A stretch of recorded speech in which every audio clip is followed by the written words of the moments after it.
नमस्कार मंडळी, तुमच्या सर्वांचं आपल्या नवीन रेसिपीमध्ये स्वागत आहे. तर आजची रेसिपी आहे तांदळाची भाकरी.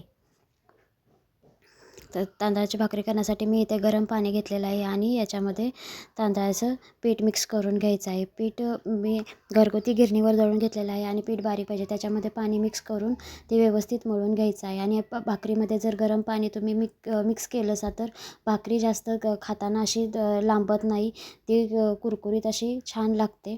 आणि आता मी पिठाचा गोळा करून घेतलेला आहे आणि आता भाकरी थापून घेत आहे.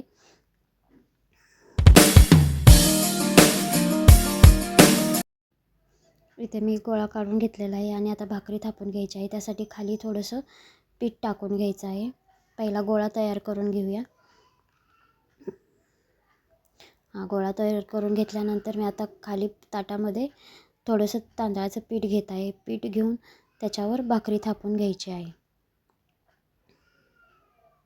तांदळाची भाकरी तुम्ही चिकनच्या रश्श्याबरोबर सुक्काबरोबर खाऊ शकता. आणि तुम्हाला जर आपल्या चिकनचा आणि रस्सा आणि सुक्याचा जर व्हिडिओ रेसिपी पाहिजे असेल तर तुम्ही मला लाईक करा, शेअर करा, सबस्क्राईब करा. आपण त्याच्यावर नक्कीच व्हिडिओ बनवू.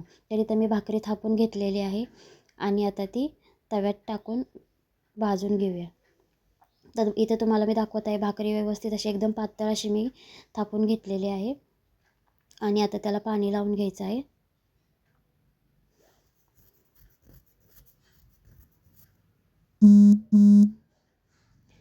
आणि आता मी भाकरी पलटत आहे.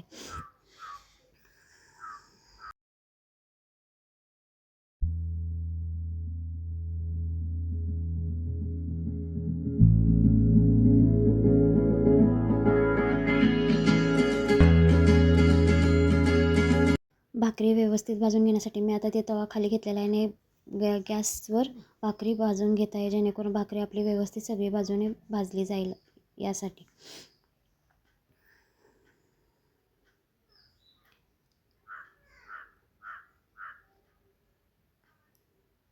भाकरी व्यवस्थित भाजून घ्यायची आहे. आणि आता इथं भाकरी भाजून झालेली आहे आणि बाकीच्याही भाकरी मी करून घेतलेल्या आहेत. आपल्या व्हिडिओला आवडला असेल तर व्हिडिओला लाईक करा, शेअर करा, सबस्क्राईब करा.